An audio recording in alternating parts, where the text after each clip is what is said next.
Hello and welcome back to the Weekend Spread. I'm your host, Bobby Howard. Back again for one last week of picks here on the Weekend Spread. And as is tradition, we are picking every single conference championship game from the SEC to the MAC to the Conference USA to the Big 12. We're doing all of them. So always a fun tradition to end off the season with y'all boys. And look, this conference championship week, a little bit weird, a little bit different. The stakes are kind of wonky. There are some teams who have a lot to gain, like the Big 12, whoever wins is in the playoff. That's awesome. Boise State, scrapping to get in as well. Same with UNLV. But then there are some where Texas or Georgia, they're in the playoff regardless. So it doesn't matter. How are we feeling entering conference championship week, guys? I think some of these races are the most important, and some of these races have no importance at all, which is kind of weird to say. It's like the Big 12 race, the ACC race have the biggest implications known to man, but when it comes to the Big 10 and SEC, there's just no intrigue for me there. There isn't. I will say, Blake, I think the bye week is a really big deal because you never know. One extra game off in terms of wear and tear, injuries, or what have you nots that could end up in an upset, I think is still pretty important to fight for, as an SEC champion. Yeah, but Tennessee has a bye week has a bye week right now. It's like there's teams in it that are going to make the playoff that get bye weeks. It's just like the one team that I guess loses.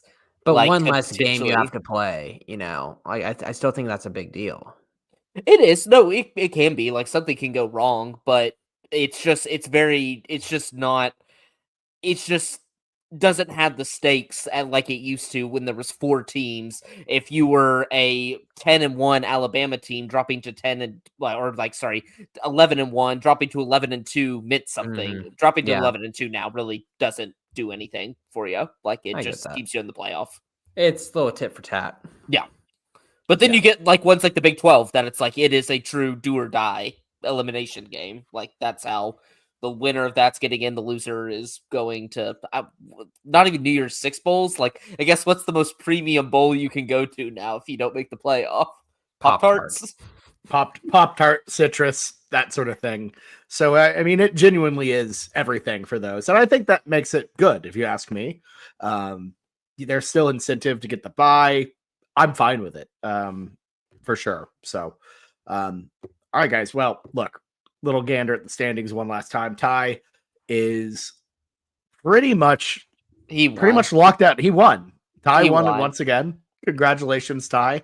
Barring a hilariously bad week out of you and Blake, you are the champion for I think the first time. Have you won before? Yes, I did. My very first full season. That's right. So 2-time champ Ty Lee. You have won the Golden Fedora. Congratulations. Great stuff. Bone Blake in second. Jameson and I, look, it is way too close. It's not over, Bobby. It's too close and I don't like it. I had a bad week last week. So there's still something to play for on our end. So I'm trying to get to 500. I feel like I need to get to 500. Just choose some winners here and get there. That's what I need. That is the only motivation I have this week. I agree. Get me some extra games and we can get us there, right, Bobby? Bobby tried to expand our competition. We really should have. We really should have expanded in the playoff now because it's we have normal weeks of solid games we could be picking. For context, in my first year that I was winning the championship, when it was decided in the last week, I said, no, we should keep this going. We should include the bowl games. And I was shot down. And then this year, a week ago, Bobby was like, you know what? Let's change the rules mid-season. Well, the games actually matter now. There won't be opt-outs. So we'll discuss that for next year. I do have to say real quick as we jump in, I still really wish we would have gone with my idea for equal punishment for last and second place. That would have made Blake and Bobby's dynamic very interesting. Blake trying to tank as hard as possible. Bobby's strategically trying to tank just enough to stay in third. Yeah. But also, like, but not get passed by Jameson. that would have been funny. That would have been funny. All right, let's move to our first game of the slate. It's the Mountain West Championship. Damn it, I forgot. 6-5. No, I updated it with all of them except for this one. It's UNLV. Look, just move on. That's the rule of improv. You just move on when there's a mistake. It's UNLV heading to Boise to take on the Broncos on the blue turf here in the Mountain West title. Boise favored by 4. You can find this one 7 p.m. Central on Fox. This is a Friday night game. Boys, this is really dumb. I just blanked. I somehow do not remember who goes first. It's Ty, right? Ty, yes. It is the literal. I've been doing this for weeks and somehow forgot. You've been doing this for years. It's not years. Weeks, it's I years. know. This is really dumb. That's really dumb. Ty, you start. Who do you like? Yeah, I'm really glad I'm going before Blake on this one because I think we're going to come to the same conclusion. But I do appreciate Bobby including Boise State's record if they had played Ole Miss's schedule up there. So I do appreciate that. But yes, I will be taking, look, the Heisman race this year, I think, is perhaps the most interesting one in a long, long time because not only do you have two very deserving guys who probably could win it individually most other years, it's just two very different approach. I mean, like you can make the argument about schedules, you can make the argument about snap counts, which is weird because Genty gets a lot of snaps too, but it's just it's really interesting and it's going to be really cool to see how the voters go with that. And that's really what Boise has going for them is that run game. That being said, I think Boise is probably a legitimate playoff contender. What they did against Oregon, quality loss mention, was pretty impressive. Genty almost 200 yards, and I feel like 2 yards shy of 200 yards, which was like an average game for him this year. Very impressive, but Jameson is going to lose his mind when I do this. I just talked about Boise a bunch, but I'm going to zag. Give me UNLV. I feel like in repeat games, and you'll see it across the pod as we pick these other games, I feel like in repeat games, the loser, especially if it was a pretty close game, has a pretty big advantage. I feel like that just flips a lot in college football. So go ahead and give me UNLV to clinch the, what is this, the Pac-12 championship that we're picking right now?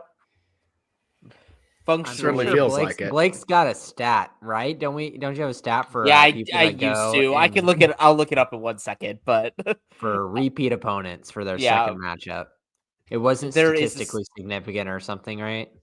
It's like barely significant, if I remember correctly. Can you give me the confidence interval, please? God, I don't know. That was a stat I gave out last year, and you're expecting me to recall it off the dome. Barely significant, aka it's just chance. I like bringing things up from the past. Like Bobby did not post his egg bowl meme the past 3 years unless I prompted him. So that's why every single year. That's happened 3 years? Yes, I've legitimately. They moved the date this time on him, so that's probably part of it. Maybe 2 years, Bobby. But I know last year and this year that I had to prompt Bobby to post his annual "We require the egg, bring us the egg" meme. I was in the car on the way to Baton Rouge, so my wife actually ended up texting the egg bowl meme for me, which is perfect. That's the sign of a truly good partner, is that they will tweet out a strange Mandalorian reference for the egg bowl. And I found your stat, Jameson. It actually after last year, it is not significant anymore. It's 27 and 27 in the last 54. So I don't know how many years that goes back to. Is that against the spread or win-loss? That is against the spread. Okay. Do you use ChatGPT? But however, 36 of the 54 teams improved on their scoring margin in the second meeting by an average of 7.7 points. Wait, what's the source on this? Yes. Action Network. They always pull that type of stuff. So they always put out an article of all the little different betting trends and stuff coming into this weekend. But yeah, it's like the team is probably still going to cover the spread, or it's like the spread is useless, but the losing team typically improves a little bit. This one doesn't matter. I think one team's going to win outright. It's UNLV. These two teams are very similar. They're both very good G5 teams, and Boise State with the most. This is what like makes me mad about the new playoff process is like for some people like Boise State, it's all about the wins and the losses. It's all about you got 11 wins, you got one loss, your one loss is quality. But then for the SEC, they do the mental gymnastics of quality wins, quality losses. You have like the record doesn't matter. Throw out the record. You beat Georgia, so like that's meaningful. There's no consistency across the board, and what the Big 12 gets is just absolutely screwed with that logic because you beat ranked opponents, but Boise State is better than you when it comes to the seeding. So we don't get any benefit of the doubt. So I need my good saviors, UNLV from the desert, to come in and save us, put the Big 12 back up to the 4 spot. These teams are very similar. It's like that game they played earlier this year, UNLV was leading till like into the fourth quarter and then just like lost it at the end. Like these teams are evenly matched. The defense was actually able to stop for UNLV, or like I guess stop Ashton Genty. Like he rushed under 200 yards, which is a feat that it did not happen many times in the Mountain West schedule. So the defense isn't fantastic per se, but they do have a game plan against Genty that can keep this game close. I really like what I've seen out of Haj Malik Williams lately. He's gotten that dual threat ability. He's been able to run around even more than Matthew Saluka ever did. That bum that went into the portal trying to get more money, and they ended up being better without him. So I am going to take UNLV to get their first Mountain West title, I believe, in football ever. There's no way they've won one. So give me the UNLV Rebels. Well, I mean, look, Blake, here's the thing. Boise State's hosting a Mountain West title at home, and there's no way Boise will lose on the for a Mountain West title on the blue, right? Wrong. Boise State since 2018 is 1-3 on home soil because it's blue and fake in the Mountain West championship game. That to me is a stat that I think a lot of people you would completely just ignore and not think about because you might not be a Mountain West historian here. I love a good rematch game. I know the stats have this as a bit of a coin flip, but I liked a lot of what I saw against UNLV in that first game. And I don't know. I like the Rebs here. I think they do enough defensively. I think the Go-Go has a little bit of fun here. And I think UNLV at the very least gets a cover here. So give me the Rebels to cover 4. I was nodding my head throughout Ty and Blake's, UNLV. I was like, oh, yeah, I'm really excited.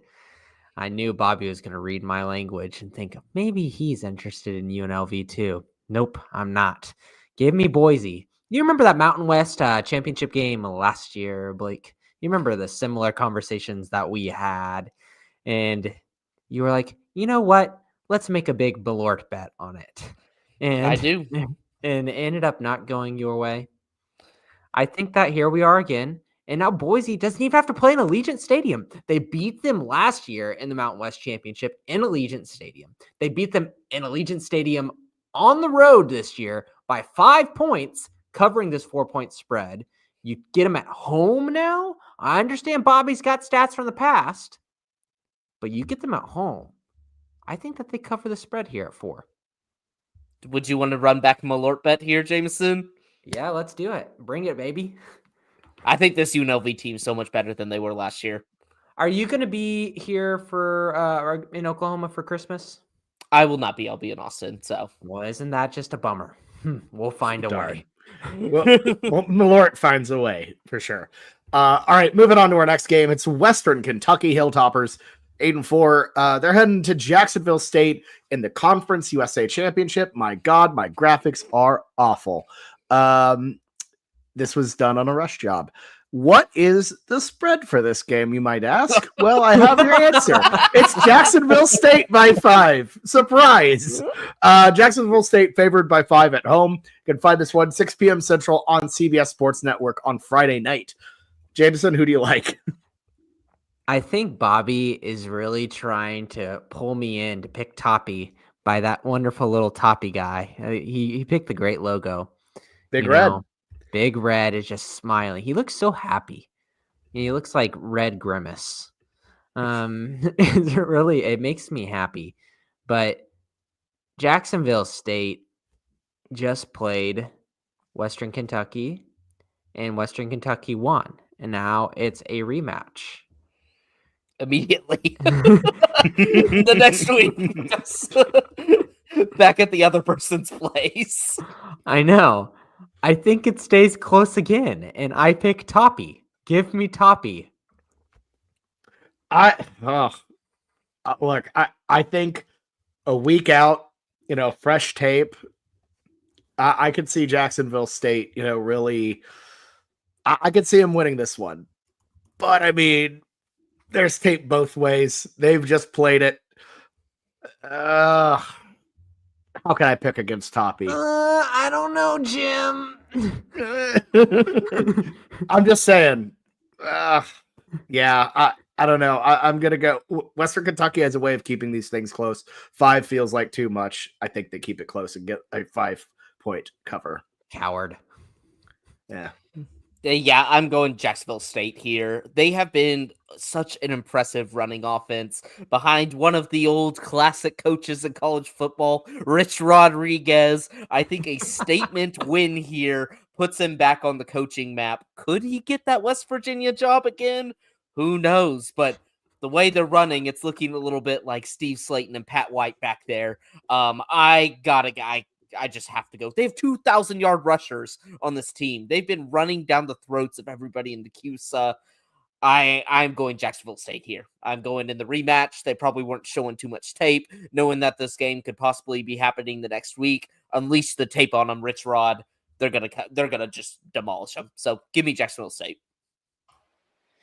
I do not know anything about either of these teams. I don't want to know anything about either of these teams. I'm going to do something extremely ungentlemanly, and I will pick Jacksonville State just to cover off Blake. Okay, there we go. Moving on to our next game. It's the American Conference Championship here. It's the Tulane Green Wave, 9-3, heading to Army to take on the Black Knights, who are 10-1. In their first ever season in the American, a week ahead of Army Navy. Tulane favored by 5 here. You can find this one 7 p.m. Central on ABC. Ty, do you think would it be crazy to think that Army's looking ahead to Army Navy? I don't think that that's crazy per se, but Jeff Monken does a really, really good job of getting his teams up to play and stay focused. And Army is certainly not one of those teams. I think that you really have to look for things like that. I will say this, though. For those watching on video, how many fingers am I holding up? For those watching on podcast form, listening on podcast form, I'm holding up 3 fingers. So if you answered 3 fingers, you are correct. That is the number of teams with a winning record that Army has played all year. One of them is an FCS team. One of them is North Texas that they barely beat. And then the other one was Notre Dame that they got absolutely embarrassed by. Give me Tulane in this one big. Army has played one team even, I don't want to say Tulane is remotely close to Notre Dame, but Army has literally not played a team of Tulane's level. North Texas is not at Tulane's level. They are far below them, and Notre Dame is probably pretty significantly above Tulane's level. So I just don't see this Army team keeping this within 5. Is there some element of look ahead? Sure. But I think Army has sort of snuck through. Look, they've beaten the teams that they're supposed to beat. And they've done a really good job not trying to diminish that. That is for next week when we do our Army-Navy pod. But I just don't see this Army team. Tulane hasn't been perfect, of course, but they are. It's a game that Army has only really played once, and they did not perform well in. So go ahead and give me Tulane -5 in this one. A little bit of a bias pick here as a big Navy fan, but give me Tulane -5. Yep, another easy one for the slate. This might be my favorite one of the week. Just throwing cash on it. Give me Tulane -5. We've seen this game before. Army Navy, I think, are honestly closer than many people think. I have agreed with Ty. The propaganda coming around Army with the good record facing really bad opponents and just kind of being pushed to ultimately put Notre Dame over the top in the college football playoff committee's eyes is definitely the agenda there. But Tulane's played the triple option once this year. They played it against Navy. They killed Navy. They're prepared for this. John Summerall is a fantastic coach. John Summerall might be one of my favorite coaches right now in America. He is going to probably, I bet when they hire Hugh Freeze next year at Auburn, when they don't do well again, John Summerall is going to be the next coach at Auburn. This guy is a SEC coach. He is born and bred there. He made Troy fantastic. He's taken over a Tulane team from Willie Fritz and hasn't skipped a beat. It was so sad when they were getting all the college football playoff hype, and I had to hate on them just because they did lose to K-State. They lost to a Big 12 team, and they were trying to propagate that Tulane should now be jumping the Big 12. This is what sucked about modern college football is everybody has somehow found a love for the G5 this year because of Ashton Genty, I feel like. And I'm usually a G5 lover, and they just keep pushing their agenda. But the Big 12 is the one conference whose agenda is never being pushed. We're just only getting railroaded, which just sucks so bad, especially when I've been the biggest G5 believer. But yeah, they're such a well-balanced team. Good offense, great defense, can run the ball well. Tulane's going to roll them. Tulane's going to fold them. So give me Tulane. Yep. I've made way too many dumbass decisions backing Army or Navy in big games, and they never, ever, ever work. Y'all summed it up perfectly. We've seen this game with Tulane Navy. It's going to happen again. And yeah, I get that Tulane had a bad game against Memphis last time out. Whatever, they're going to roll big, I think, in the American championship. So Tulane -5 is the play. Yeah, it's Tulane. Money's moving towards Army though. But money was moving towards Notre Dame. Teams are. I feel like bettors. I don't know. I don't think they understand how this just doesn't work. I don't know. It's never actually gone with Army or Navy in these big type of games. I don't know. I've been fooled so many times, and I'm not going to get fooled again. So, moving on to our next game, it's the Ohio Bobcats 9-3, heading to Ford Field to take on the Miami of Ohio Redhawks, who are 8-4. Miami of Ohio favored by 1.5 here. You can find this one 11 a.m. Central on ESPN on Saturday. Jameson, who do you like? What the heck? What do I do? What do I do? I don't know what to do. Somebody help me. Weren't researching the action? There's got to be some sort of bit here about how 3 teams from the state of Ohio are in their conference championship games. No, I don't know. And not Ohio State. That's funny. I'm gonna go. Look, every time I have a MAC championship, I always fade I feel like I always fade the favorite. Sometimes it works. I'm gonna go with the Ohio Bobcats here at Ford Field to take the dub. So Ohio's the move. Yeah, I feel bad for the MAC. They've just absolutely gotten overshadowed. I feel like when the CUSA decided to move up and do the whole Tuesday, Wednesday thing, it kind of took the allure of MACtion away. I know some people still got excited for it. It really didn't hit the same whenever we've had Tuesday, Wednesday games for about an entire season till we got there. So not as familiar with these teams, but I do know Brett Gabbert, Blaine Gabbert's younger brother, and he plays for the Miami Redhawks. Oh, he's still there? Yes, he is still Bobby, there. you're toast, Bobby. Oh, yes. A very balanced offense from what I could see. They can run the ball well. He can sling the ball. I'm not going to say well, but he can sling it. He's still there, so I got to give it to Miami, Ohio. Give me them -1.5. Oh, I love that. Thank you for letting me know that, Blake.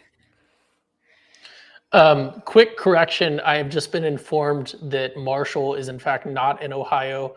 in spite of the fact that they are an extremely I was about to say, I was Ohio-coded like, university. I was like, which Yeah. Ohio other one? But I didn't want to say anything to not be Yeah. a ball not No, knower. you should but have. then- You should have. Yeah. No, Marshall is very Ohio-coded, though. The Gen Z listeners will know what that means. But look, a lot of people don't know this, and I actually was just reading about this today in an encyclopedia book. I know this sounds crazy, but it's true. If you don't believe me, go look at your encyclopedia books. But Miami of Ohio, their mascot is actually named after the old minor league baseball team in Oklahoma City. So go ahead and give me the Red Hawks minus 1.5. I see you shaking your head. I pulled up your encyclopedia and show me that it doesn't say that then, Bobby. But No, it go was ahead and give me funny. the Red Hawks minus Right. 1.5. Your Was it encyclopedia. funny? He said encyclopedia books. That's Jameson. honestly what him saying encyclopedia books was. I don't know why that made me why that made me laugh. Felt like a little banned from Wikipedia thanks to Missouri fans and also Texas State. and reality. Anyways, moving on to our next game. We're finally into some of the major ones. It's These the are all ACC. major. These are all major, Bobby. don't dismiss the G5 like that. I'm just saying, I watch the viewership dip lower and lower every time we go into one of these gnarly games. So I know they're excited to see this one. It's the SMU Mustangs, 11-1 overall.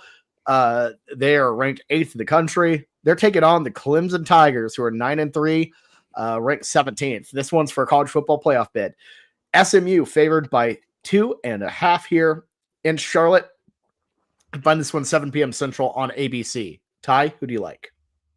Yeah, speaking of the viewership dipping, shout out to the angry Georgia fans last week who were upset that we weren't covering Georgia Tech.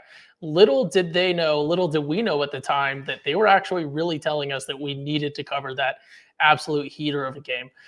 That being said, this one is absolutely hilarious that SMU is in this conference championship. I don't think anyone outside of SMU fans predicted this.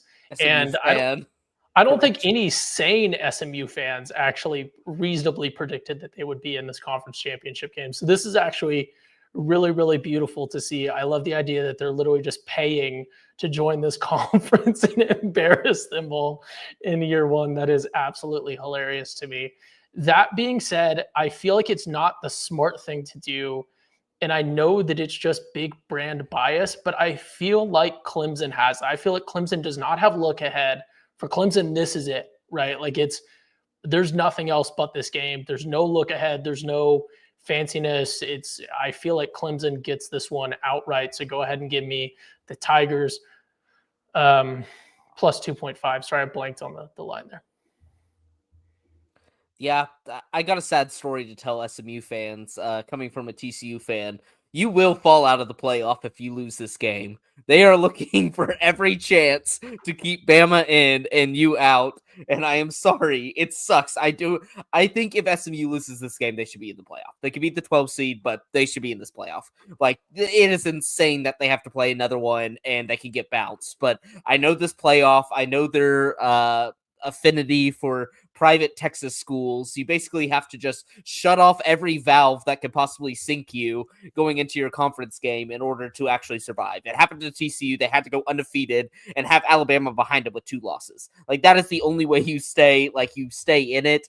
And they have already shown that Bama is lurking there with that 11th seed. So, a lot of pressure is on them, and I think they lose. I think they lose outright. I was very impressed this past week, even in a loss with Clemson. I thought like South Carolina is the hottest team in the nation, and the defense did not show up that game per se, but they were still able to move the ball against a good South Carolina front, 419 yards of offense, very balanced. They were able to run the ball, throw the ball a little bit. That's impressive to me, and I think SMU's defensive front is great. I think their offense is great, but really, when it comes to it, who have they played this entire year? And really, their only win that we can hang a hat on is this BYU team that just kind of has fallen out of grace. It's like you can make many arguments that even TCU could have been a harder game, just being a rivalry game. I think Clemson's going to punch them in the mouth here. It's going to be sad. I hope they stay in. SMU does deserve this. They deserve to be in the playoff, but I think Clemson upsets them. They're just born to be in this game. Dabo is a big game. Like, the Dabo can get his team up for big games, and he seems to always save his job by winning these championships whenever, like, really there's no implications that really help his team besides, I guess, he makes the playoff this year, but he wins these random championships. So give me Clemson. Yeah, look, this SMU team has had a really incredible turnaround since the start of the year. Looked awful against Nevada, looked bad against BYU, and then once they really added, or like solely were like, Kevin Jennings is our guy, they've been a different team all season.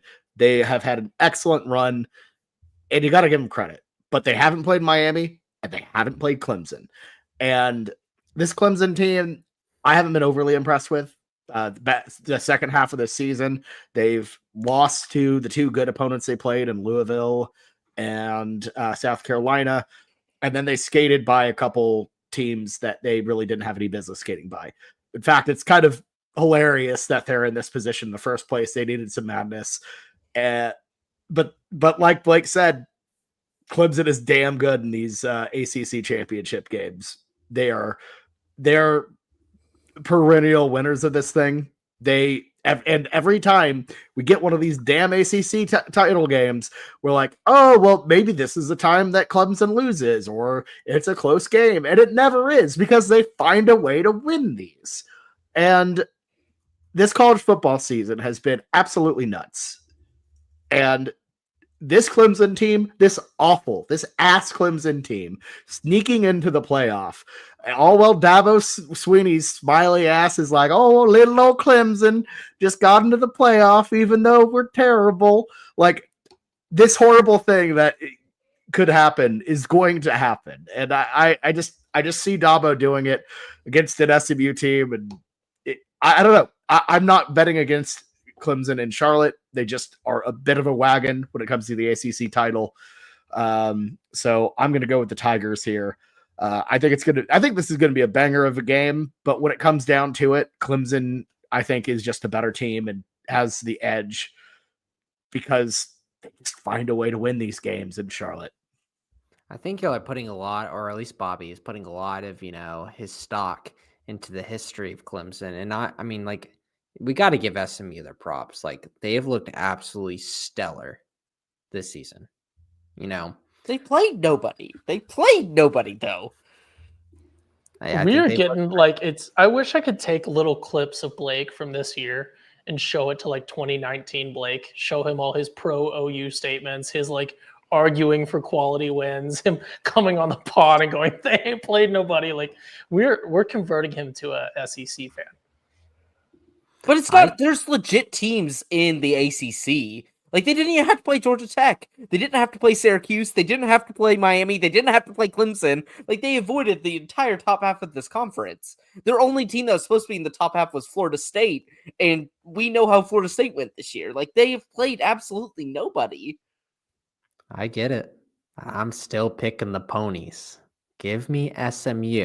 Going to be a really close and a fun game, but I think the ponies walk-off field goal. All right. There you go. Calling a shot. Moving on to another G5 one because we have to cover it. It's the Marshall Thunder and Herd. What is this hate towards the G5? Every G5 game, Bobby's like, because we have to do it. These are fun games. They end up being these means. This meant something to teams. This is, Bobby's hate towards the G5 needs to be studied because the Scooters Frisco Bowl is on the line, Blake. The Scooters Frisco Bowl. These people don't think, or these teams don't think about bowl games, Bobby. They're thinking about winning their conference like it used to be. This is how football was supposed to be. You win your conference, you're happy, you go home at the end of the day. The teams in your region you beat, and you just want to ruin that. You just want to. Oh, it's all about the playoff. It's all about the bowls. No, I don't want to ruin it. I just know what our viewers like. The Marshall Thunder and Herd 9-3. They're heading to Louisiana. Why don't we just do an SEC championship preview then? If we just want to go whatever the viewers want. Here's what we'll do. We'll do Tate over here. Blake, we're going to predict hypothetical SEC matchups against inferior Big Ten opponents. We're gonna do a weekend spread where we pick hypothetical games. God, y'all moved to the SEC, and all y'all want to do is talk about those games, hypotheticals. You don't actually want to watch ball on the field anymore. It's sad. Okay, I remember when Bobby used to love these games. I do love these games. Now it's all about the viewers. It's all about the ratings. It's all about bringing the eyes to the screens. It's not about the actual on-field product. They're still on the slate, Blake. They're still on the slate. So Marshall 9-3 heading to Louisiana to take on the Cajuns, who are 10-2. Louisiana favored by 6. You can find this one 6:30 p.m. Central on ESPN. Jameson, who do you like? So I've kept an eye on the Sun Belt as I watched the Texas State Bobcats. I didn't get to watch Marshall this year, but I did get to watch Louisiana. And I feel like they really toyed around whenever they played Texas State. It was a tough game because Boco's Jordan McLeod went down in that game. So maybe Texas kind of State hard. Sucked this year. We also need that needs to come up here. They had a disappointing season. No, they did have a disappointing because season. you're a Baylor alum and they beat Baylor. They did have a disappointing season. I agree with you. They had 7 wins when we think it was going to be 9. You're exactly right. I was very excited. You were not saying 9. You were saying playoff. We had conversations. We were talking playoff. We were talking playoff at one point. We got a little over our skis. I said they were going to go undefeated. Yeah, I did say that. I was a little. They didn't even hit their over. When they beat, going into the ASU game, that did seem like a possibility. That was like 2 games in. Like we had saw them play once or twice against very inferior competition. I think it was like UTSA in a bummy school, and Jameson was like, they slapped UTSA in the face too in that battle of I-35. Like, Isn't it hilarious to think about that Arizona State Texas State game and be like, hey, one of these teams is going to make the playoff probably. Dude, Texas State honestly should have won that game if it wasn't for that bogus targeting call. Like, let's be honest. Like, this Arizona State team could have had a loss from Texas State on the schedule if it wasn't for a bogus The best part is it wouldn't have affected the Big 12, and then we could have had a Big 12 champion that had a loss to Texas State. That would have been the most damning argument for Blake, especially if Texas State did what they did. Like, there's no way you can defend the Shield after that. Like, that would be a pretty bad moment. All right. What I was getting at is I think Louisiana was toying around with a Texas State team that I feel like they could have been better. Marshall's been scrapping at the end of the season.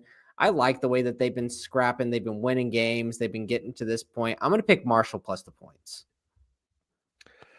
Yeah. Look, championship games, I think these two teams are pretty evenly matched. But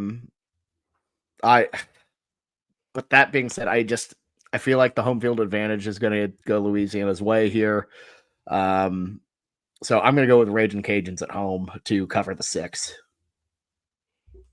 Yep, I'm with you, Bobby. These I feel like Marshall's just been scrapping all year. They're just scrapping around. They can't separate from James Madison last week. A coach, like, it's weird. I think Marshall wanted to fire Charles Huff like a year ago and has been like trying to kind of get rid of him, but he takes him to the championship game. Honestly, both these coaches have probably not done well at their respective places, but they both got him to the championship. So I think home field matters. I think just think Louisiana rolls, throw the ball well.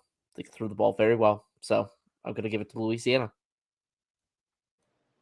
You guys know where I'm going to go with this. Once again, this is a disgusting logo matchup. It's the Raging Cajuns. It needs a redesign. It looks like a restaurant and or a brand of chips. It does not look like a university or a football team. The little pepper up there is not helping at all. And then Marshall got rid of a wonderful logo that had a bison in it, for which, you know, is questionable because I don't think those were ever in West Virginia. So that's kind of, you know, that needs to be studied. But this whole black line with the herd in front of it looks like they sold their branding to some sort of off-brand. This is like one of those like made for TV, like episode 4, like 4, 5, or 6 of some like successful trilogy that's just gone down the gutter and has no. It's like Marshall's spin-off series, Marshall the Herd. It's disgusting. Give me the Raging Cajuns -6. That's a fair point, because this Marshall logo just looks like, you know how high school teams will just steal college and pro logos. Yes. This is looks like a high school team taking Michigan's logo and just slapping it, making it green and slapping their nickname across it. They have a better one with like it's like the M with like the buffalo like perched in the middle of it. That is. I think that was their old one. Yeah. Yeah. I don't think they use that anymore. If so, I would be using bison in West Virginia. That would be a place. I feel like you get a pass if there's just none of that animal native to the continent whatsoever. Like any teams named Tiger, kind of sus, but like, right, there's none on the continent. But like, I don't know. This is too esoteric. Let's go to the next game. All right. Moving on to the Big Ten championship. Somehow, some way, the Penn State Nittany Lions are in Indianapolis. They're 11-1, ranked 3rd in the country, taking on the Oregon Ducks. Perfect 12-0, number 1 in the country. Oregon favored by 3.5 here. You can find this one 7 p.m. Central on CBS. Ty, you've been riding with the Duckies all year. I assume you're gonna keep it going, especially considering their opponent. Look, here's the thing, and I'm not trying to get Blake riled up with this one. This game legitimately has 0 playoff implications. Neither of these teams, I get, it has implications for seeding, I guess, but neither of these teams are at risk of not going to the playoff if they lose this game. It's absolutely disgusting. And Oregon, I think, was a surprise to the Big Ten, but I've been on this whole rant, and I gotta give the truncated version here. Penn State was so obviously designed to be in this game. It's the only relevant team that they had. If you look at like the preseason rankings when the schedules were made, the only real team that they were slated to play was Ohio State. And again, that's an inconsequential game. It was either 3 or 4 potential top 25 matchups that they could have had that they just miraculously, none of them made it to Penn State's slate. It's absolutely crazy. With that being said, I worry about this one for Oregon. We've seen Oregon kind of squeak by in some of these things. I know Dan Lanning gets his teams up. DJU's brother is an excellent defender for the Ducks. Dylan Gabriel is performing really, really well. I think he probably went to this Oregon team expecting that he would be a Heisman front runner, and no one saw Genty coming, obviously. And I think, Dylan Gabriel, a few things go his way, and he's very reasonably in the Heisman race 9 times out of 10 this year. So he kind of got a bad hand with that. But I think the Duckies are. That hook worries me. I think Oregon has been one of those teams. We don't have their record against the spread up here, but they've just not been tremendous against the spread. And unfortunately, it's always been their fault. It's always been games where they just make silly mistakes. They do things wrong and they just don't cover the spread. Obviously, they're undefeated. That's all that matters. But that hook does worry me. But I'm going to ride with my Duckies. I think Georgia and Bama down this year. Nobody really looking super tremendous. Ohio State, now a 2-loss team. Oregon has already beaten them. I was worried about them having to play Ohio State again. Worried about some of these playoff matchups, but I think this might be cautiously optimistic. There's a high probability that this could be Oregon's year. So go ahead and give me my beloved Duckies. I hope they get it done. That'd be really cool. Yeah, this one's a hard one for me because obviously Oregon's the better team. Like, I think Penn State is just kind of fraudulent like they are every year. Like, James Franklin, I'll give him credit. Great against the opponents that they're supposed to beat. Like, he does not have down days, but he just can't beat the elite opponents. But the thing that worries me most about this matchup is Penn State always wanted to be in the Big Ten championship. They've always been the one that gets left out. They're always the one that loses to Michigan and Ohio State. Never there. I think this means something to them. Like, I could see them beating Oregon and Oregon like winning the national title still. I just feel like this has some meaning to Penn State, whereas Oregon, I'm not saying they're not focused on this game, but they have their eyes on the true prize. Like they're spending money to win natties, not to win Big Ten championships. Like that does not matter to them. I think Penn State keeps it close. I just feel like they're merchants of we go into a big game, we always lose to them, but we keep it close. The hook is there. I've been impressed. Like Drew Lar has played pretty well this year. Like he doesn't really turn the ball over that much anymore. He throws touchdowns. I like Tyler Warren a lot. I like what Andy Kolnicki basically being able to design an offense around getting the ball to a tight end, which I feel like is really rare in college. A good running game. You got two elite backs with Allen and Singleton back there. I feel like Penn State just ekes this one out. But yes, go ahead, Ty. Blake, I have a question for you. If Penn State wins this, do you know what number conference championship this will be for them? Oh Jesus! They think of themselves as a blue blood. No, it's not one. Is it 5? This will be their 6th. This would be their 6th. Okay, so they currently have 5. Yeah, before there's an angry they're independent. They're independent. That's what I was thinking, like independent. So I'm like, maybe they just haven't really won any since they've been independent. They only have 2 natties as well, so this will be their 7th, or this will be their 8th overall championship. Yeah. Okay. Wow. And I did look up for Ty since there were bison in West Virginia. They just got killed off by 1825. So that is the last. They said the last calf was like executed in 1825. Was that the one that was on the Marshall logo? Is that why they got rid of it? Did they execute that one too? That's from the U.S. Forest Service. It says approximately 75 years of recorded history of the bison in West Virginia. The last bison or calf were killed in 1825. Oh my god! Like through the legal system, or like. All right, guys, we can't get too caught up on this. Look, it's a whole academic paper. It's like 30. No, we can stop. I'm stopping at the academic paper. Look, this game. Look, James Franklin is not good at winning big games, but this is kind of like Schrodinger's big game in a way, because it is a big game. It's a championship, but at the same time, I would argue, one, this doesn't really mean that much to Oregon. You're already in the playoff, and two, it's arguably. You're arguably doing yourself a favor if you lose it in a weird way. Because, yeah, you get an extra game. That's fine. You get hosted Autzen. You would be, without a doubt, the 5th team. So you're playing either Boise State, who you've played or you've already played, or UNLV, or a Big 12 team. And I feel like that's winnable. And not only that, but then you would play essentially either, Boise or a Big 12 team in that second round, depending on how it all shakes out. So you have a clear path to the semifinals if you lose. So the stakes for Oregon are very low. For Penn State, this is an opportunity to really prove yourself. James Franklin needs a big win, all of that. So I think the stakes are a little wonky. However, Dan Lanning is a psychopath in like the best way. This man, if you watch those little videos they put out every week, the little documentaries, every time I watch one of those, I see more and more just crazy things. That Ty, what are you doing? I didn't do that.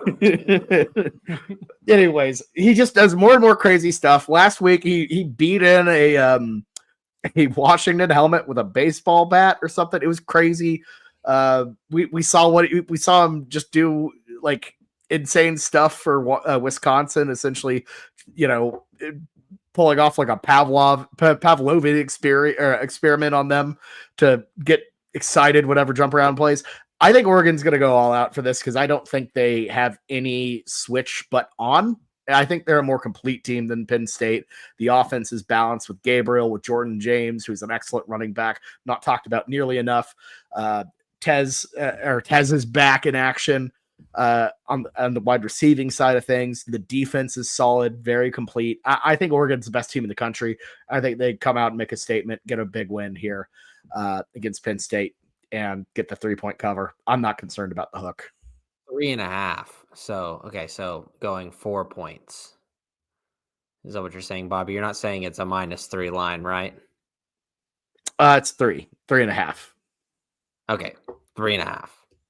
Yeah. Yeah, Whatever the graphic that's- shows is the final word. Okay, good. Okay, I'm picking Penn State plus the points to keep it close because I think it's just going to get a gritty game. It's going to go back and forth. It's going to get dicey. I think Oregon may control, the tempo and the narrative for the majority of the game, but I think Penn State will continue to nip at their heels and keep it close enough to lose the game, but cover.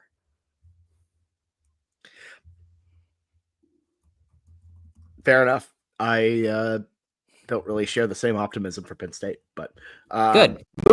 Good. Moving on to our next game. It's a Big 12 championship.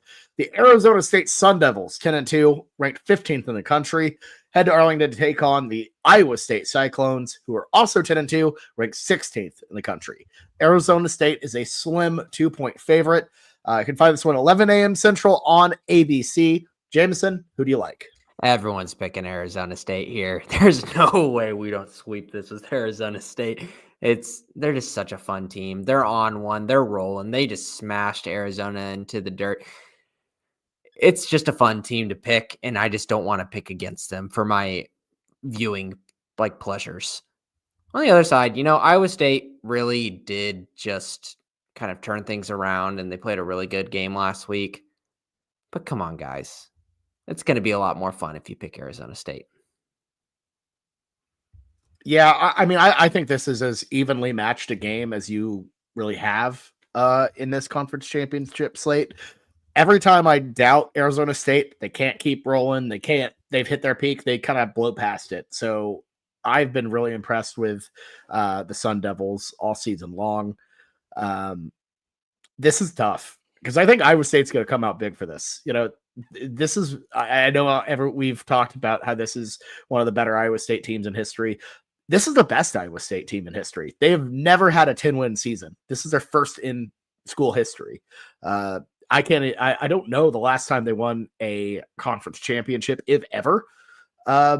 So that's a pretty big deal for them too. So I know they're going to be fired up, but I think this game's going to be close. And when a game's close and you have Arizona State and Cam Scatterbo, how can you pick against Cam Scatterbo? I think Arizona State's going to win this one close. It's going to be a banger of a game. This to me, stay away from it. Don't bet it. Just sit back and watch the action. It's going to be a tough, hard-fought game, 3 yards in a cloud of dust. I'm excited to watch this one for sure, but Arizona State's my pick here. Yeah, Bobby said it so perfectly that this is going to be an exciting game, and that's why I don't realize why the Big 12 is being punished this entire season, that we put an entertaining on-field product. We get the eyeballs there, but people just don't like it. They don't like the chaos. What people want is that nice little comfort. They know their Bamas are going to run the conference. They know their Ohio States are going to run the conference. They want that comfort here. That's not the Big 12. The Big 12 is not comfortable. Anybody is on the hot seat on any given week, and Jameson just flawlessly said it. There is no way I am taking Iowa State in this. Cam Scatterbo, Sam Levitt with Kenny Dillingham at the head. This Arizona State team is so electric. I'm so proud. I thought Kenny Dillingham was going to be a coach that pays off in maybe a year, 2 more years. Didn't think he was going to turn it around this quick, but dang, he has that staff. He has everybody just fired up. Every clip I see, what Bobby was saying about Dan Lanning, I think is Kenny Dillingham, is 10 times more than that. This guy is crazy. He is absolutely insane, but he fires you up. I love Arizona State here. I love it. I love it. I love it. Iowa State's the ultimate choke artist. I've seen great Iowa State teams happen before. I've seen the Brock Purdy years. I've seen the hype there. They can't do it. They can't do it. I know this year is better because OU is probably not blocking them. Maybe there's not as top heavy of a Big 12 team there to stop them, but Yep, I'm not bought in on Rocco Becht. I never will be. So I think Arizona State rolls. I think this is gonna be a great game in Arlington. I'm not in town this weekend, but if I was, I would think about going to this game just because I think it'll be a fantastic fan matchup between diehard Iowa State fans that have never seen success versus Arizona fans that just like live in Texas and just are kind of there for like the fun and party of it all. I think it's going to be a great scene, but I just want to root for Arizona State to make the playoff. That Rocco Becht insult might be the thing that gets Jameson to use his mulligan. And I've already used it. I've already used it. Let's go. Yeah, my face showed 10 different emotions in the span of 2 seconds after he said he's not a Rocco Becht believer. He's not he got so much hype starting the season, but there's at least two. I'm trying to think, there's probably 3 or 4 quarterbacks I would prefer than Rocco Becht right now in the Big 12. Okay, he's also a sophomore, so yeah, he's young. Ty, who do you like? Look, if there is, see what I'm doing with my hands? That's an equal sign. And if there's one thing that doing my own research on the internet and social media has taught me, it's that correlation equals causation. That is, it's proven time and time again. And Iowa State has, in fact, won 2 conference titles, one in 1911 and one in 1912. And do you know what happened a little bit later in 1912? Arizona became the 48th state. Arizona became the 48th state. Since Arizona has become a state, Iowa State has not won a conference championship. Correlation must be causation there. Also, the Spanish flu, Bobby just dropped this one on me, and I cannot get sidetracked here, but the Spanish flu occurred at the tail end and then post World War I. So one of the things that spread it was all the troops coming back home. What a ridiculous assertion that it occurred in 1912. Which is more ridiculous, that assertion or Bobby's assertion that Iowa invented Taco Bell? You know what? The walking taco. He doubled down. He doubled down. He tried to say Taco Bell. He tried to be like, "Oh my goodness, I meant Taco Bell." Also, so Googleable. Woof. Yeah, I don't know why you. Yeah, that was crazy. But nothing. He's on mute right now, just since we're talking. I got you, Bobby. Since we're talking playoff implications, nothing is crazier than Jameson saying that Nick Saban did not matter. Because he still has all those recruits. Did I say that? Kalen DeBall not? Yes, you. I yes, will. Oh my goodness! He was even worse than that. Jameson, I will show you my credit card statements.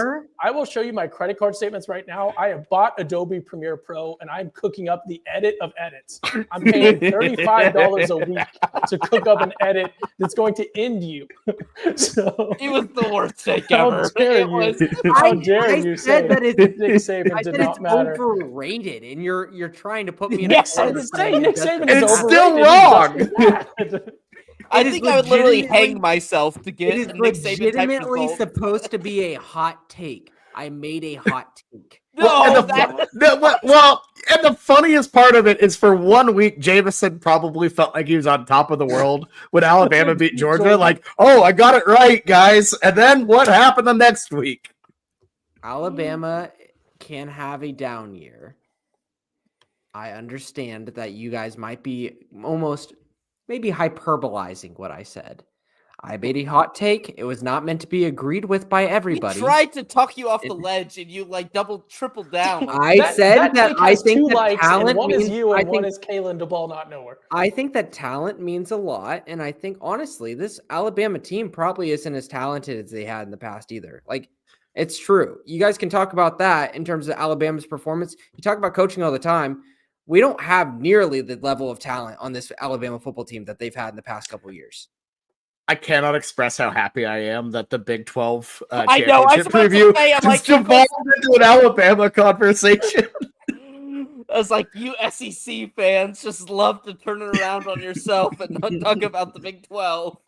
I will stand by my take because it was hot, and people should normalize there being a hot take. No, that is not a hot take. That is just factually incorrect. Like we It is can't. legitimately the reason you're saying this and rebutting it makes it hot. No, we can't be supporting of this weaponized incompetence. Like that's what it was. It was that bad. It did not reach levels of hot take. No. I'll Hot take is like Anyway. Tim Tebow will win the You Super guys are Bowl trying to put when me in a Skip spot that Bayless I was never going was. on that. Like Yeah, that could actually happen. Y'all painting me in a different light. Okay. We need to move on. Ty, who have you picked anyone yet? No, he didn't. He was talking Give about the me- state history of give me- Arizona. No, it was not. Give me Arizona State. Look, Iowa State has not won a conference championship since Arizona was a state. Give me the 48th state. Give me Arizona State to get the win in this one. This is, I think, the game I'm most excited to watch because there is so much heart in this one, and there are real implications. This is the one game that has that fusion. Blake gave that whole bit about that, like the heart that's in a lot of the G5 games. And obviously, we've been talking about the playoff implications and like the Big Ten and the SEC that we're about to talk about. But this is the perfect fusion, and there's so much heart from both of these coaches, from both of these teams. There's so much tied up in winning, again, Iowa State's first conference championship in the Big 12 and first in over 100 years. Arizona State to come in first year when everyone doubted them, even through the season, everyone was doubting them. This one is such an exciting game. Unfortunately, it has that weird potential to be like kind of a hard to watch color matchup if Iowa State or Arizona State, whoever's Arizona State, I guess, is the away team. Yes. Oh yeah, Yes. That's unfortunate. So both teams will have like red helmets, and then so it will be kind of a hard to watch depending on the uniforms. But We all know Iowa State's going to wear those dumbass black uniforms. They hate their colors. They hate their colors so much. I will say the best part if Iowa State wins is we get Matt Campbell to XYZ school for like the whole next year. So we get those articles again. UCF, Matt Campbell at UCF, what a chaotic combination. But yeah, in conclusion, because we've gone long on this one, this could not be, I've got to dig up the old bits here. Iowa State is the ultimate NPC, the ultimate video game bad guy. And Arizona State has main character energy. No one believed in them. They built their way up. They suffered some setbacks. They've been grinding, and now here they are. I think the ball is in their court. Give me ASU -2 all day. Would not be surprised if this goes either way. Would not be surprised if Iowa State wins by 10. But give me ASU -2. I think they carry the day and get the championship. There we go. Also, I love the whole throwing a spear into midfield instead of throwing a flag. That was great. It's the only one that will actually plant on these turf fields. I'm like, it's the only one that might has a chance to pierce it. I forgot. I have one more talking point. This is essentially a home game because everyone at Arizona State's from California, as is everyone in Texas. So home game for Arizona State. All their families will be there because that's where they now live. They paid $400,000 plus over asking price for all their homes in Blake's neck of the woods, and they will be right at home. There you go. By the way, the Spanish flu was in 1918. I was not that far off. Moving on to the next. But Ty was right because it's like there's a big thing that happened between 1912 and 1918. I forgot about it. I apologize. Arizona became a state. I was just going off of numbers, not really off of world events. Whoops. Anyways, moving on to the SEC championship. It's the Texas Longhorns, 11-1. And ranked second in the country, out to avenge their only loss of the season against the Georgia Bulldogs, who are 10-2, ranked fifth in the country. Texas, a 2.5-point favorite in the Peach State. You can find this one 3 p.m. Central on ABC. Ty, who do you like? Yeah, once again, how absurd is it that the SEC championship game is in Atlanta and not Jerry World, where it rightfully belongs?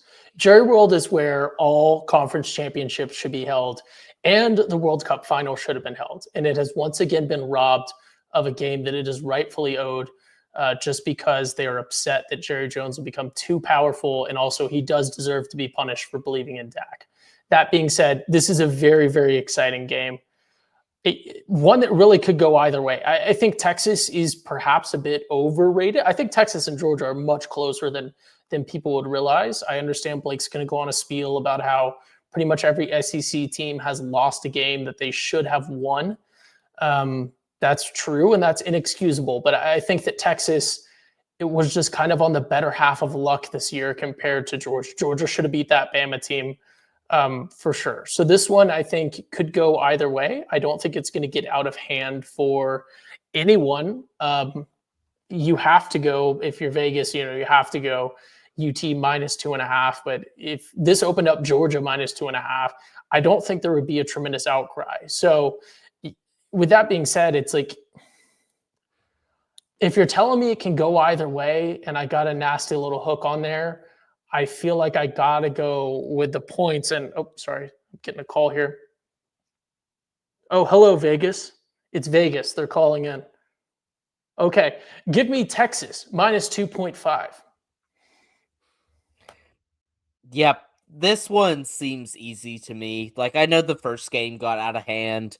It was bad. Like, Georgia just came out, just stomped them in the first half. Really didn't do much in the second half, but was able to keep Texas at bay.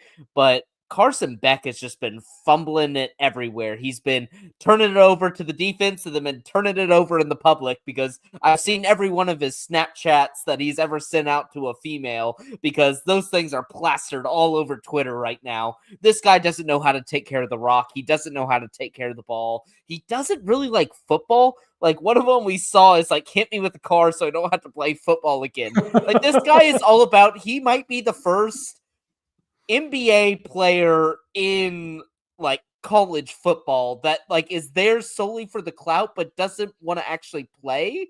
Like, I will not take that Caleb Williams slander. You will not slander Caleb Williams like that. I will say Caleb Williams actually tries and Dude, like was trying in games and like, yes, was actually trying in games. It seems like Carson Beck is like solely there for like the things that brings him off the field, but never about like the team's actual results. Like, you would be this Georgia team would be way better off with Stetson Bennett by far. I think Carson Beck's more talented, but I think Stetson Bennett would have won that Bama game, and I think they're a lot closer to Ole Miss. This Georgia team, it just is weird. They play these weird close games, and I know they dominated Texas the first time, and Texas looked bad last week versus A&M. They won, but like did not look great. But what I did like, those little Arch Manning feature passes, like packages, it's like what TCU does with Savion Williams, but with an actual quarterback, and he could run and could throw. I hope we see more of that. I like Texas. I like Texas the rematch. Yeah, give it to me, Blake. Give it to me. Oh boy, Jesus. There it is. So it's always funny when we think about that Georgia Texas game and think, oh, they got like Georgia got out, punched them in the face. Their first 3 drives: punt, interception, and Texas did nothing with it. So Beck threw 3 picks, and Texas didn't capitalize. If Beck plays that bad, and he's very capable of doing that, and Texas doesn't, like, Texas will probably capitalize on this. But what has their offense really done recently? Like, outside of just bashing the hell out of a Florida team that was not remarkable at all, without Lagway, they've just looked, I don't know, not quite the same. The strength of this Texas team is by far in its UMass. I'm not saying Georgia doesn't play down to opponents. They absolutely do. They get up for the big ones. Didn't get up for Ole Miss. That's the one exception. So my thought on it is, I think Georgia with Kirby Smart, like he has a way of like just kind of ramping up for these big time SEC championship games. I feel like Georgia is not going to allow Texas to take over the conference in year one. I understand that, A&M, not a bad football team by any means. They were a game away from, being in this game instead of Texas, and got their ass beat in Kyle Field. And you got to give Texas credit for that. But I think Georgia, to me, is just a different beast. when they're motivated, they're on a different level. And, you're in Atlanta, kind of have a home crowd behind you here. I like Georgia. I think this is a tough call. I think it's going to be a way tighter game than the first one. I think this is going to be a defensive clash because I feel like Georgia at their best is, more of a defensive team. I think Texas is primarily a defensive team, despite how flashy Arch and Quinn and all of the wide receiver headlines you get there. That is a defensive beast of a unit, and you got to give UT credit for that. I like Georgia just narrowly in this one. Thank you, Bobby. I'll give you props for finally talking about the defenses here. We're going to focus on the offenses. That's just the culture we live in. Texas's defense has looked so damn good. They've looked so good. That Texas A&M game honestly could have been a shutout. It was very, very impressive. They shut out the offense. Only because of Quinn Ewers, was it not? Exactly. The thing is, Georgia's defense, yes, they have strengths. At the same time, they just got sliced and diced by Georgia Tech. So, they have a really good defense too. But, in terms of where things are headed, the momentum's on Texas's side. And I just believe in this Texas team way more than this Georgia team. I think it's Texas here -2.5, and it just makes sense that Blake just gave the weakest little double horns up, but the computer still realized it and gave him the little laser beam edit. It was great. I understand Georgia wants to hold down the fort. Being in Atlanta makes complete sense. They don't want to give it up to the Texas Longhorns. This game is huge for Texas moving forward. It is really, really, really big. I think they're going to come out and they're going to show out for it. And it's going to create a whole lot of hype of Texas's, national brand moving forward.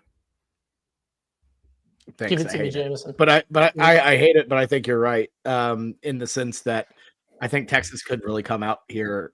It's always easier when you have film.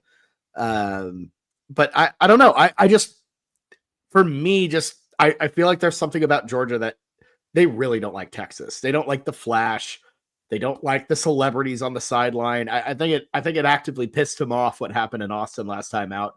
I don't know. We'll see. I think it'll be interesting. But it would be very I'm rooting for a mid-level Big 12 team that won the conference once the last 10, 11, 12 years, winning the SEC in the first year. That would be very, very funny. I would, if it was any other Big 12 team, I'd be okay with that. But ugh. They're just mid-level. They were mid-level. It is amazing that the team. Whoa, what the heck was that? What happened? It was like. Did I bump? Maybe I bumped my mic. Steve Stallings has a good point. Beck is his last three games, 12 touchdowns, no picks. Good for him. I was just going to say it is kind of cute from the team known for getting reckless driving tickets in their Lamborghinis that they're upset that Texas has a bunch of actual alums who just happen to be celebrities that go to their games. Carson Beck wants to get hit by a car. He's got plenty of teammates who would be happy to oblige. He lives in the place to do that. Just go out in the practice lobby. Yeah. Oh, God forbid, Glenn Powell and what's his name, the all right guy, cheer on Texas. Wait, hold on. What? That's got to be a bit. That's a bit. I'm not taking the bait any further than I did. You did take the bait. I took the bait. Like I said, any further than I did. How I've done so many bits that I have now remembered his name, but it is funny that I did legitimately forget his name, and you guys I can cover it with a bit. Incredible. All right. Well, that's it for the weekend spread 2024. That was a fun season, y'all. I obviously bad. We say that, but we have so many episodes that we're about to film. I know, but so that's why it's ridiculous that we're stopping the contest already. You know what I mean? We're not done recording the show. We have several weeks to the playoff. So 4 or 5 more episodes. Okay, but the fact that we can do a playoff, but then you and Jameson aren't in it. You guys did not qualify. Just wait. Me and Bobby differ on 6 picks this week. I don't think If I go 5-1, who's sitting by himself at the bottom? It would make me very happy if Jameson passed Bobby. I know it would, because y'all love to see me fail. Oh my God. Bobby's always been very just in general, we go ahead, Ty. The past 2 years before this year, I've been neck and neck with Bobby down to the last week, and he always comes in super clutch. And I know we tied for last 1 year, didn't we? But he came in super clutch last year. I will never laugh at Bobby in the final week again, because we were all chalk, us three, against Bobby last week of last year, and we all laughed in his face. And then I was doing a 999 at an OU baseball game. Yeah, well, we'll see how this one pans out, boys. But yeah, another great season of the main weekend spread. But like y'all said, we'll be covering the college football playoff all the way through. I don't know how we're gonna do. I don't know how we're gonna do balls this year. We have Army Navy next week as well. Like how we usually do it, just week by week, just whichever ones. I think that works. That works. It'll just Well, yeah. So yeah, we got postseason coming up. Should be really fun, exciting stuff. We'll let y'all know about bowl pick'em or whatever the hell we decide to do with that. But excited to move into the postseason, boys. So and look, it's expanded. So we got more football, like deep into January. So it'll be pretty cool. Ty? We have to shout it out to coming up in a few months. It is my favorite podcast of the year. I'm a basketball not knower, but you guys know basketball season just started, and we do a monster of a March Madness pod as well that I'm super, super excited for. So we would love if you guys tuned into some March Madness and some basketball as a whole content from the other three. I'm not a basketball knower, but we might need to do a Big 12 and SEC little joint basketball preview before the conference season starts, because we have the two best basketball conferences this year by far. So yeah, there's a lot to talk about between those two conferences. So that might also be coming down the pipeline. For sure. We should definitely do that. But I gotta say, Ty running a promo on the March Madness episode is kind of like the first time you see like the Masters ad, like in January or February. Like, what the hell? Like, that's so far away. Like, why am I hearing the music? Like, it's way too early to hear Jim Nance and that music. But yeah, that is a fun pod. But yeah, the main season of Weekend Spread stops, but the shows don't. So very much looking forward to that. Yeah. So for me, Jameson, Ty, and Bowden Blake, this has been the Weekend Spread. We'll see y'all next time. Make sure to like, subscribe, all that good stuff. And good luck out there, everyone.